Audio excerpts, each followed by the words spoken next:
Hello student, आज हम पढ़ेंगे private difference and necessity under taught law. And in दोनों में डिफरेंस क्या है, साथ में वो भी डिस्कस कर लेंगे। तो सबसे पहले हम ये देखते हैं कि प्राइवेट डिफेंस क्या है। Private defence is another ground of immunity well known to the law. No action is maintainable for damage done in the exercise of one's right of private defense of person or property, provided that the force employed for the purpose is not out of proportion to the harm apprehension. But the force must not be out of proportion to the apparent urgency of the occasion. Thus, it is not justifiable to use the deadly weapon to repel a push and blow with the hand. So basically मैं समझाती हूँ आपको कि जैसे private defence क्या है। Private defence है कि किसी से हमें कोई भी खदशा है या एप्रीहेंशन है कि किसी से हमें नुकसान हो जाएगा, तो उस केस में जो भी डिफेंस में यूज़ किया जाता है वो माना जाएगा under the tort of law. ये एक डिफेंस है, ठीक है। इसके लिए कोई कंपनसेट नहीं करना पड़ेगा। जैसे उस ए और बी में झगड़ा हो गया, ठीक है। ए को डाउट था कि बी उसको गोली मार देगा, ठीक है।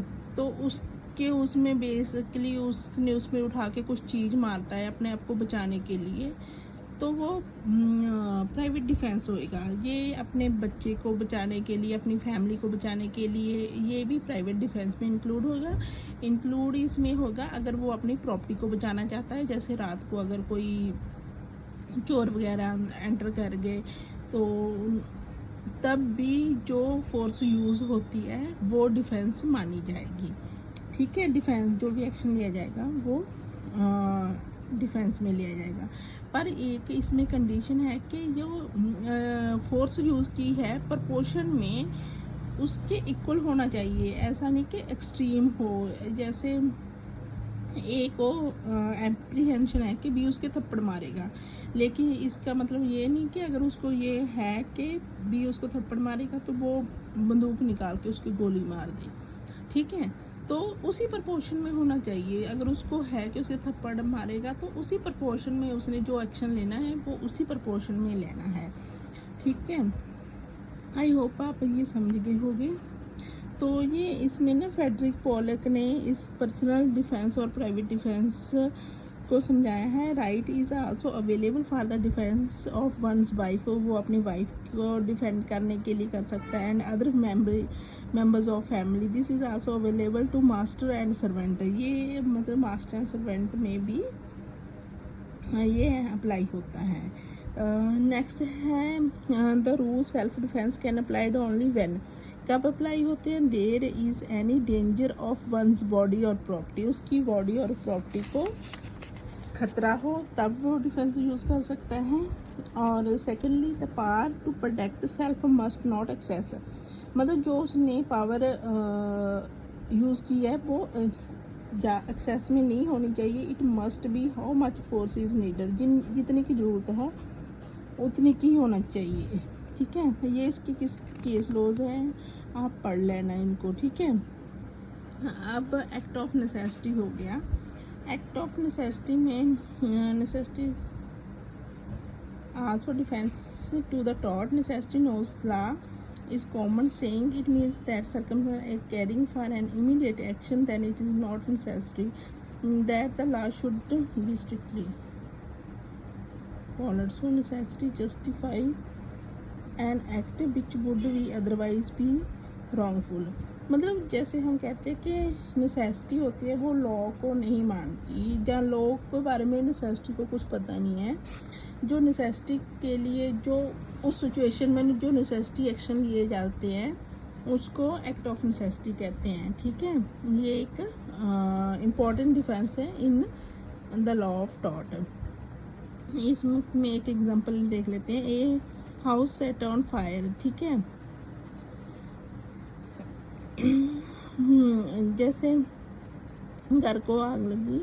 It spread so much the danger create to the neighbouring house, ठीक है। A throw water upon the house, देख किसी घर को आग लगी, उसने उसके ऊपर पानी डाला, क्योंकि उसके इर्द गिर्द और घरों को भी तो आग लग सकती थी, लेकिन क्या हुआ, लेकिन उस पानी डालने की वजह से जो उसके घर के अंदर का जो सामान था वो बिल्कुल डिस्ट्रॉय हो गया। जैसे कुछ भी होते हैं ना इलेक्ट्रॉनिक सामान, जो भी कुछ भी है वो ख़राब हो गया। तो इसको हम मानेंगे जो उसने एक्शन लिया वो नेसेसिटी थी, नहीं तो बहुत और भी ज़्यादा नुकसान हो सकता था, ठीक है। ये भी सेम है इसमें कि उसी प्रोपोर्शन में होना चाहिए, ऐसा नहीं है कि नेसेसिटी की आड़ में लोग कुछ और कर दें, ठीक है।